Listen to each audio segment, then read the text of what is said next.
출애굽기 12장 37절부터 51절 성경 본문을 통해 구원이란 혼자 천국에 가는 것이 아니라 사랑으로 하나 된 공동체를 이루는 것이다 라는 제목으로 하나님의 말씀을 증거하겠습니다. 하나님께서 아담과 하와를 처음부터 함께 창조하신 것이 아닙니다. 처음에는 아담만 창조하셨습니다. 아담을 먼저 창조하신 뒤에 아담의 갈비뼈로 하와를 다시 만드셨습니다. 창세기 2장 22절 23절을 보면 주 하나님이 남자에게서 뽑아낸 갈빗대로 여자를 만드시고 여자를 남자에게로 데리고 오셨다라고 합니다. 그때 아담이 기뻐하며 말합니다. 이제야 나타났구나 이 사람. 뼈도 나의 뼈, 살도 나의 살, 남자에게 나왔으니 여자라고 부를 것이다. 개역판 성경을 보면 내 뼈 중에 뼈요, 살 중에 살이라고 표현되어 있습니다. 아담 자신의 뼈들 중에서 가장 중요한 뼈라는 의미입니다. 아담은 하와에게 이렇게 고백한 것입니다. 당신이 곧 나입니다. 우리 함께 같이 고백해보죠. 당신이 곧 나입니다.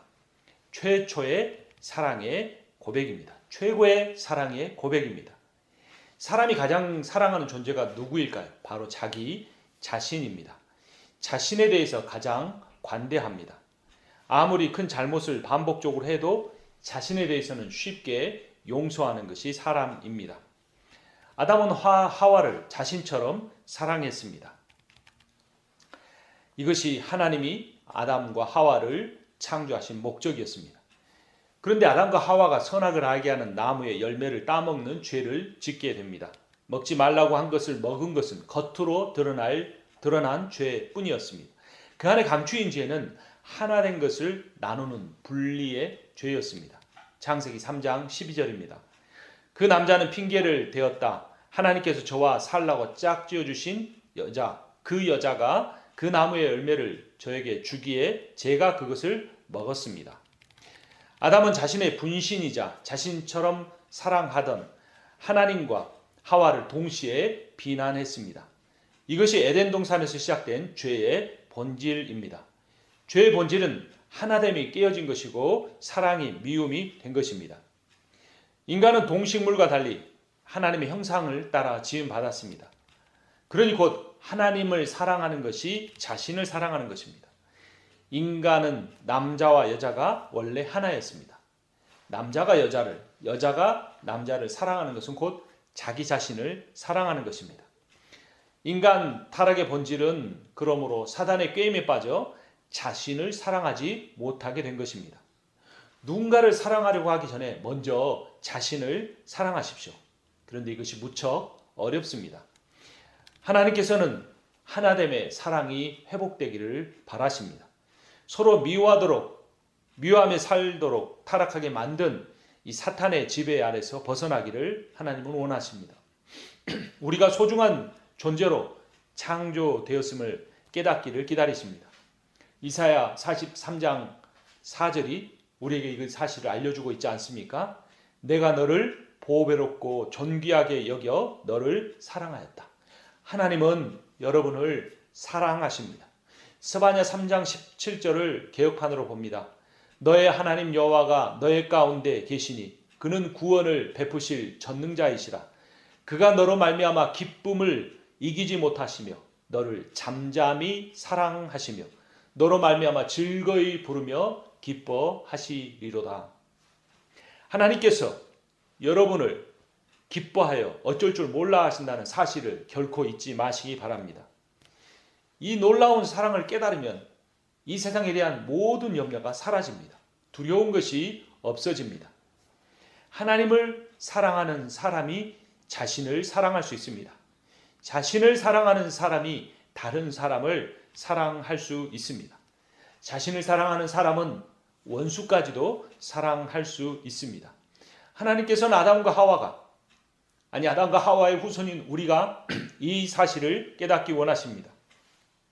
그래서 에덴 동산을 떠나기 전에 한 가지 약속을 해주십니다. 창세기 3장 15절입니다. 내가 너로 뱀에게 하신 말씀입니다. 내가 너로 여자와 원수가 되게 하고 너의 자손을 여자의 자손과 원수가 되게 하겠다. 여자의 자손은 너의 머리를 상하게 할 것이고 너는 여자의 자손의 발꿈치를 상하게 할 것이다. 뱀의 후손은 사단입니다. 여자의 후손은 예수 그리스도십니다. 예수께서는 에덴 동산의 이 원시 복음의 내용대로 십자가와 부활을 통해 사탄의 머리를 짓밟아 이기셨습니다. 예수 그리스도께서 사탄이 파괴한 것을 회복하셨습니다. 하나님과 인간의 하나됨과 사랑, 인간과 인간 사이의 하나됨과 사랑을 회복하셨습니다. 오늘 본문에 나오는 출애굽기 사건과 유월절 절기가 이 예수 그리스도의 죽으심과 그의 죽으심을 통한 하나됨의 공동체의 사랑을 회복하는 이야기입니다. 출애굽기 12장 6절과 7절입니다. 너희는 이것을 이달 열 나흘 날까지 두었다가 해질 무렵에 모든 이스라엘 회정이 모여서 잡도록 하여라. 그리고 그 피는 받아다가 잡은 양을 먹을 집의 좌우 문설주와 3인방에 발라야 한다.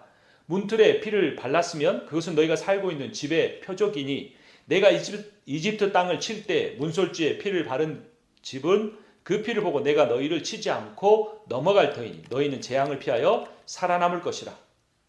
이 피가 무슨 피입니까? 베드로전서 1장 19절이 설명합니다. 우리의 구원은 흠이 없고 티가 없는 어린 양의 피와 같은 그리스도의 귀한 피로 되었다라고 선포합니다. 하나님께서는 창세기 3장 15절에 원시 복음에서 하신 약속을 지키기 위해 이스라엘 백성을 이집트로부터 구원해 내셨습니다. 그리고 신의 산으로 인도하십니다. 그리고 출애굽기 19장 1절에서 이렇게 말합니다. 이스라엘 자손이 이집트 땅에서 나온 뒤 셋째 달 초하룻 날 바로 그날 그들은 신의 광야에 이르렀다. 하나님 그곳에서 율법을 주십니다. 출애굽기 24장 3절입니다. 모세가 내려와서 백성에게 주님의 말씀과 법규를 모두 전하니 온 백성이 한 목소리로 주님께서 명하신 모든 말씀을 지키겠다고 대답하였다. 그 율법의 내용이 무엇일까요? 한마디로 요약하면 에덴 동산에서 잃어버린 하나됨의 회복, 사랑의 회복입니다. 마태복음 22장 36절에 39절에 그 이야기가 이렇게 설명됩니다. 한 율법사가 주님께 말합니다. 선생님, 율법 가운데 어느 계명이 중요합니까? 예수께서 그에게 말씀하셨습니다. 내 마음을 다하고 내 목숨을 다하고 내 뜻을 다하여 주 너의 하나님을 사랑하라 하였으니 둘째 계명도 이것과 같은데 내 이웃을 내 몸과 같이 사랑하라 한 것이라. 타락의 본질은 나눔과 나뉘어짐과 미움입니다.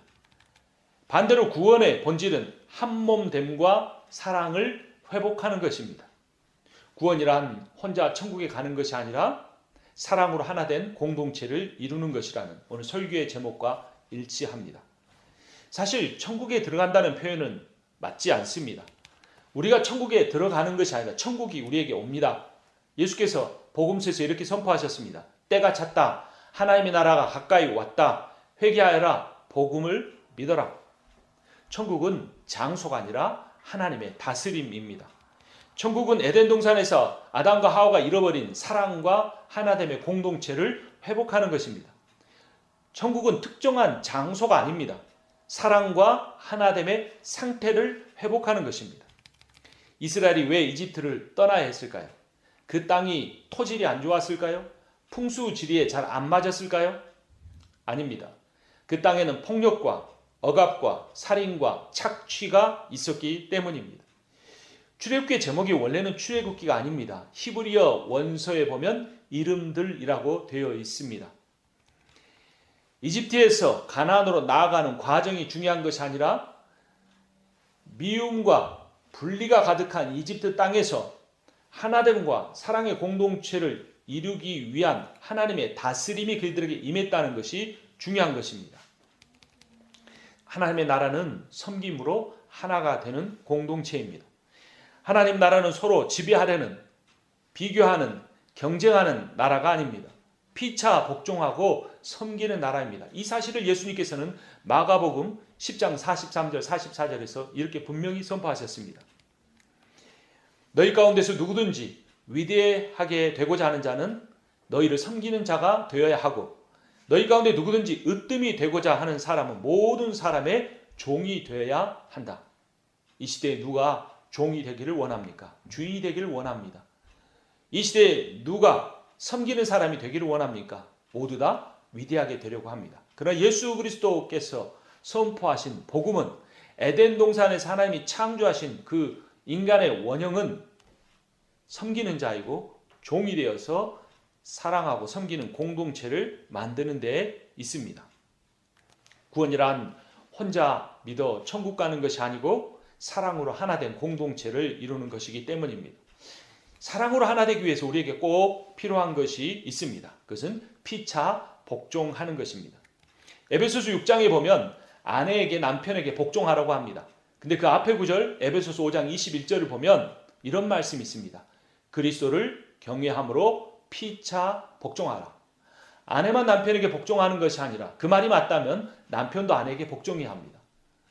아내와 남편의 관계에 이어서 종에게 상전에게 복종하라는 말씀이 주어집니다.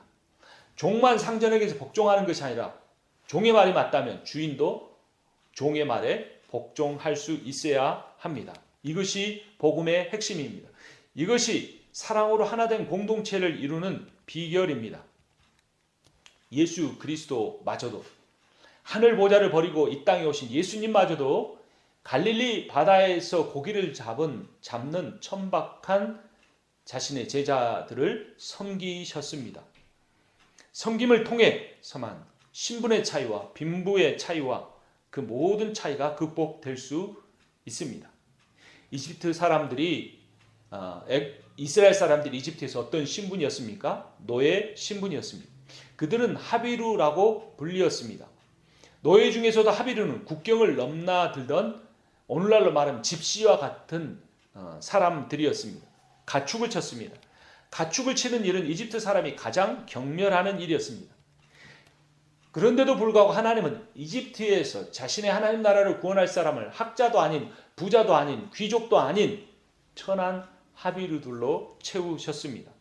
400년이나 종살이를 하던 사람들이었습니다. 신분만 아니고 그들의 기질과 성격도 그랬습니다. 그들은 하나님의 권세에 의해 구원받았음에도 불구하고 쉽게 불평했습니다. 원망했습니다. 모세를 향하여 반역하려는 시도를 여러 번 했습니다. 하나님은 연약하고 부족한 그들을 구원하셨고 그들과 언약을 맺으셨습니다. 하나님은 성막을 짓고 연약한 그들 안에 거하셨습니다. 하나님은 사랑으로 그들과 하나된 공동체를 이루어 오셨습니다. 이것이 우리가 이루어야 할 구원입니다. 구원이란 혼자 천국에 가는 것이 아니라 사랑으로 하나된 공동체를 이루는 것입니다. 천국이란 교리 시험을 봐서 들어가는 신학교 같은 곳이 아닙니다. 천국이란 자기 교회를 섬기는 종교적 봉사 활동을 통해 들어가는 것도 아닙니다. 천국이란 주변의 사람을 섬기고 사랑하는 사람들이 만들어가는 공동체입니다. 서로 모르는 사람들끼리 하나가 된다는 것 쉽지 않은 일입니다. 자라온 배경과 지식의 정도와 그들이 지향하는 가치관이 다르기 때문입니다. 모르는 사람뿐만 아니라 가까운 사람을 끝까지 사랑하고 섬기는 것은 더 힘듭니다. 나는 노력을 하는데 상대가 변화되지 않기 때문입니다. 내 말을 무시하고 잘 듣지 않기 때문에 가까운 사람이라도 사랑하고 섬기는 일이 무척이나 어렵습니다. 리처드 포스터는 이런 말을 했습니다. 자신의 권리를 포기함으로써 누리는 자유를 아는가? 그 자유는 끓어오르는 분노와 원망에서 벗어날 수 있는 자유를 의미한다. 어떤 사람이, 당신의 가까운 사람이 당신이 바라는 대로 행동하지 않는 경우에 당신이 느끼는 분노와 원한에서 자유를 얻으라. 부모는 자녀를 사랑하면서도 자녀를 통제하려고 하는 어리석은 시도를 합니다. 자녀가 독립하려고 하면 부모는 붙잡으려고 합니다. 남편은 아내를 바꾸려고 하고 아내는 남편을 원망합니다. 변화되지 않는 것을 원망합니다. 여러분 그 모든 시도를 내려놓으십시오. 있는 그대로 그 사람을 받아들이십시오. 하나님께서도 나에게 그렇게 하십니다. 하나님은 내가 변화되면 사랑하겠다고 말씀하지 않으십니다. 우리가 아직 죄인 되었을 때 그의 아들을 십자가에 못 박으심으로 우리에 대한 하나님의 자신의 사랑을 확증하셨습니다. 이스라엘 사람들이 이집트에서 나올 때 한 사람 한 사람씩 나오지 않았습니다. 그들은 함께 나왔습니다. 그리고 그렇게 함께 나오기 전에 한 예식을 행합니다. 출애굽기 12장 3절 4절입니다. 온 이스라엘 회중에게 알리어라. 이달 여름날 각 가문에 어린 양 한 마리씩 곧 한 가족에 한 마리씩 어린 양을 마련하도록 하여라.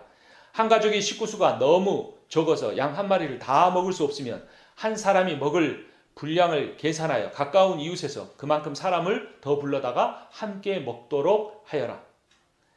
그들은 뼈를 꺾지 않고 통째로 구워서 먹어야 했습니다. 같은 출애굽기 12장의 46절입니다.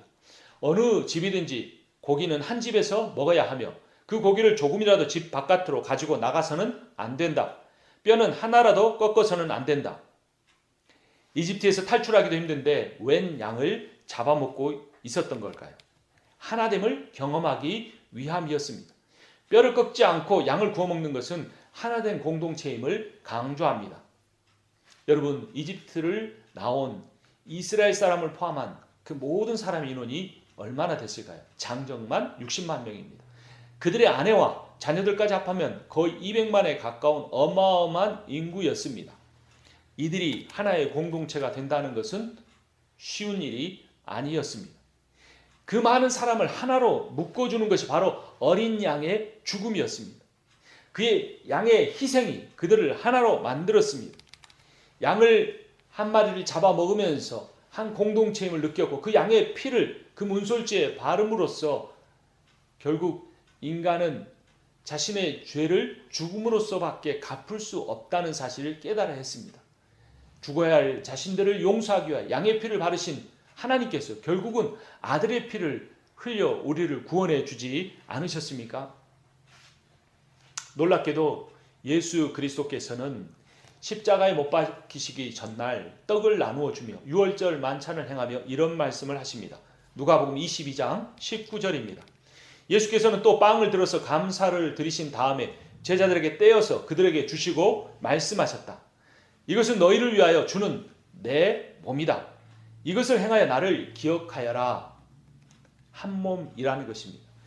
우리는 한 분이신 주 예수 그리스도를 머리로 하는 한 몸입니다. 이것이 교회입니다. 한 몸인 교회가 사랑하고 섬기는 하나된 공동체를 이루는 것이 에덴 동산에서 첫 하나님의 사랑의 공동체를 회복하는 길입니다. 이스라엘 백성이 이집트에서 나와 서로 차별하지 않고 서로 경쟁하지 않고 서로 시기하지 않고 서로 사랑하고 섬기는 공동체를 이루어야 했던 것입니다.